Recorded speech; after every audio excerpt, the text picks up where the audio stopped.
नमस्कार दोस्तों, इस वीडियो में हम डिस्कस करेंगे कि कैल्शियम कैप्सूल का उपयोग किन कंडीशंस में किया जाता है, कैल्शियम कैप्सूल को कैसे लेना चाहिए और कैल्शियम कैप्सूल की वजह से क्या साइड इफेक्ट्स हो सकते हैं, और यह भी डिस्कस करेंगे कि कैल्शियम कैप्सूल को लेते समय क्या क्या सावधानियां रखनी चाहिए और किन व्यक्तियों के लिए कैल्शियम कैप्सूल को लेना जरूरी होता है और किन व्यक्तियों में कैल्शियम की कमी होने का जोखिम अधिक होता है। हमारे शरीर में दांतों और हड्डियों को मजबूत बनाए रखने के लिए कैल्शियम बेहद ही जरूरी होता है। हमारे शरीर का 99% कैल्शियम हमारे शरीर की हड्डियों और दांतों में स्टोर होता है और बचा हुआ 1% हमारे ब्लड में होता है। जब हमारे ब्लड में कैल्शियम की कमी हो जाती है तब हमारा शरीर हड्डियों और दांतों से कैल्शियम लेने लग जाता है, जिसकी वजह से धीरे धीरे हड्डियां और दांत कमजोर होने लग जाते हैं। हड्डियां कमजोर होने की वजह से हड्डियों में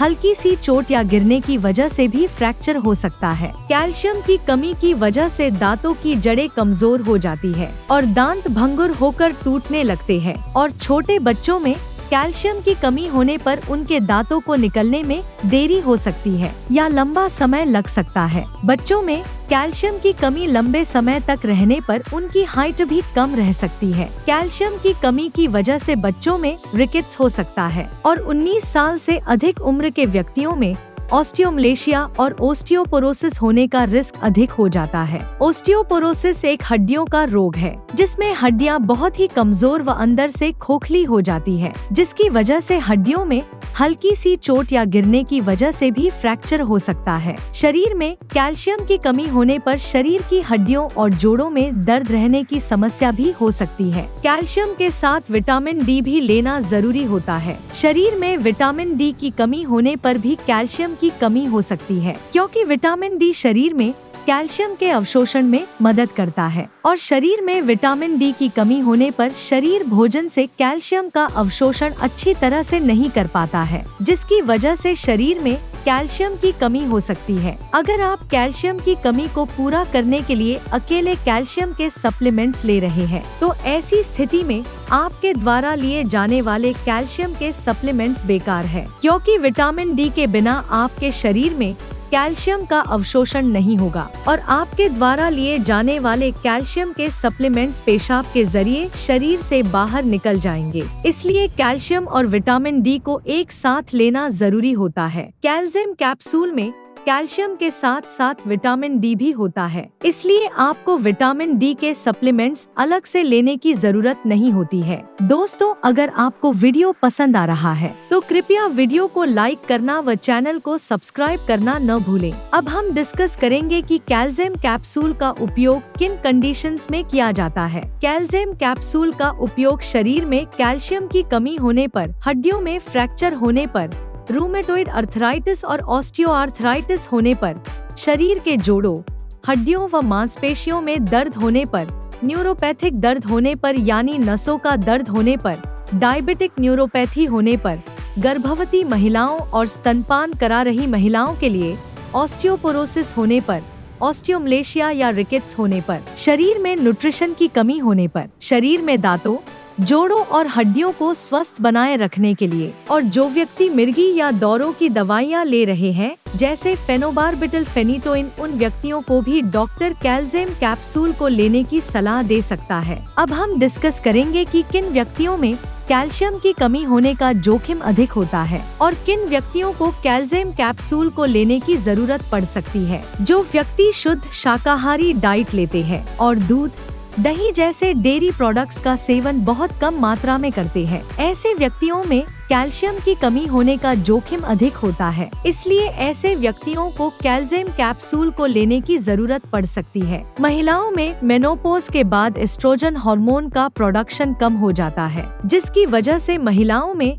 मेनोपॉज के बाद कैल्शियम की कमी बहुत जल्दी होती है और ऑस्टियोपोरोसिस होने का रिस्क भी अधिक हो जाता है। इसलिए कैल्शियम की कमी को पूरा करने के लिए और ऑस्टियोपोरोसिस से बचने के लिए डॉक्टर मेनोपॉज के बाद महिलाओं को भी कैल्शियम कैप्सूल को लेने की सलाह दे सकते हैं। अगर आप ज्यादा मात्रा में प्रोटीन या नमक का सेवन करते हैं तो आपके शरीर में कैल्शियम की कमी हो सकती है, क्योंकि प्रोटीन और नमक का सेवन अधिक मात्रा में करने से शरीर से कैल्शियम ज्यादा मात्रा में बाहर निकलता है। अगर आपने स्टेरॉयड दवाओं का सेवन लंबे समय तक किया है या कर रहे हैं, तो आपका डॉक्टर कैल्शियम कैप्सूल को लेने की सलाह दे सकता है, क्योंकि स्टेरॉयड दवाओं का लंबे समय तक सेवन करने से ऑस्टियोपोरोसिस हो सकता है। इसलिए ऑस्टियोपोरोसिस होने के रिस्क को कम करने के लिए भी डॉक्टर कैल्शियम कैप्सूल को लेने की सलाह दे सकता है। इसके अलावा किडनी फेलियर होने पर भी शरीर में कैल्शियम की कमी बहुत जल्दी होती है। जिन व्यक्तियों को लैक्टोज इंटॉलरेंस की समस्या है, उन व्यक्तियों में भी कैल्शियम की कमी हो सकती है। लैक्टोज इंटॉलरेंस की समस्या होने पर व्यक्ति दूध को अच्छी तरह से पचा नहीं पाता है, जिसकी वजह से भी शरीर में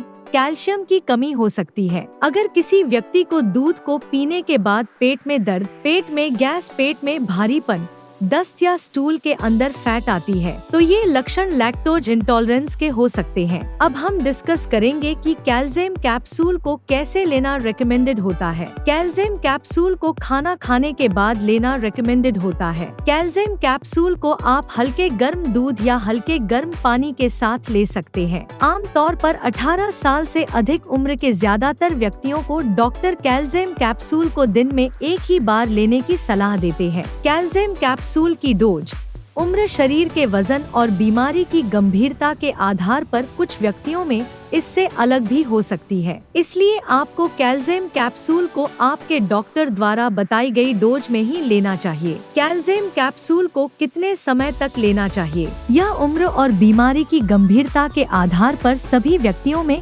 अलग अलग हो सकता है। इसलिए कैल्शियम कैप्सूल को डॉक्टर की सलाह के बिना ज्यादा लंबे समय तक नहीं लेना चाहिए। दूध में कैल्शियम भरपूर मात्रा में पाया जाता है और दूध से बने उत्पाद जैसे पनीर और दही में भी कैल्शियम अधिक मात्रा में पाया जाता है। इसलिए अगर आप अपने शरीर की कैल्शियम की कमी को प्राकृतिक खाद्य पदार्थों से पूरा करना चाहते हैं, तो आपको इनका सेवन पर्याप्त मात्रा में करना चाहिए। 1 लीटर दूध में लगभग 1300 mg कैल्शियम होता है। अगर कोई व्यक्ति या बच्चा प्रतिदिन 1 लीटर दूध को 2 भागों में बांटकर सुबह शाम पी लेता है, तो उसमें कैल्शियम की कमी नहीं होती है। इसके अलावा मूंग दाल, बादाम, नारियल, सोयाबीन, आम, संतरा और आंवला भी कैल्शियम से भरपूर होते हैं। इसलिए इनका सेवन आपको भरपूर मात्रा में करना चाहिए। साइड इफेक्ट्स की बात करें तो वैसे तो कैल्शियम कैप्सूल एक बहुत ही सुरक्षित दवा है और ज्यादातर व्यक्तियों में कैल्शियम कैप्सूल की वजह से कोई साइड इफेक्ट्स नहीं होते हैं। लेकिन अगर आप कैल्शियम कैप्सूल को रिकमेंडेड डोज से ज्यादा डोज में लेते हैं, तो इसकी वजह से ब्लड में कैल्शियम का लेवल ज्यादा हो सकता है, जिसको हाइपरकैल्सीमिया भी कहते हैं। शरीर में कैल्शियम का स्तर ज्यादा होना भी नुकसानदायक होता है। कुछ रिसर्च में यह पाया गया है कि ब्लड में कैल्शियम का लेवल ज्यादा होने से दिल से संबंधित रोग होने का रिस्क अधिक हो जाता है। किडनी में पथरी होने का रिस्क भी अधिक हो जाता है। इसलिए डॉक्टर की सलाह के बिना कैल्शियम कैप्सूल को ज्यादा डोज में या ज्यादा लंबे समय तक लेने से बचना चाहिए। अब हम डिस्कस करेंगे कि कैल्शियम कैप्सूल को लेते समय क्या क्या सावधानियां रखनी चाहिए। थायराइड की टैबलेट और कैल्शियम कैप्सूल को एक साथ नहीं लेना चाहिए, क्योंकि थायराइड की टैबलेट और कैल्शियम कैप्सूल को एक साथ लेने से थायराइड की टैबलेट का अवशोषण कम हो सकता है, जिसकी वजह से थायराइड की टैबलेट की प्रभावशीलता कम हो सकती है। अगर आप थायराइड की टैबलेट को लेते हैं, तो आपको थायराइड की टैबलेट और कैल्शियम कैप्सूल में 8 से लेकर 10 घंटे का गैप रखना चाहिए। किडनी की कोई समस्या होने पर और किडनी में पथरी होने पर कैल्शियम कैप्सूल को डॉक्टर की सलाह के बिना नहीं लेना चाहिए। आपको कैल्शियम कैप्सूल को लेते समय आयरन के सप्लीमेंट लेने से बचना चाहिए, क्योंकि कैल्शियम के साथ आयरन के सप्लीमेंट लेने से कैल्शियम शरीर में आयरन के अवशोषण को रोक सकता है। वीडियो को देखने के लिए आपका धन्यवाद। अगर आपको वीडियो पसंद आया तो प्लीज वीडियो को लाइक कर देना, चैनल को सब्सक्राइब कर लेना, और अगर आपका कैल्शियम कैप्सूल से संबंधित कोई प्रश्न है तो आप कमेंट करके पूछ सकते हैं।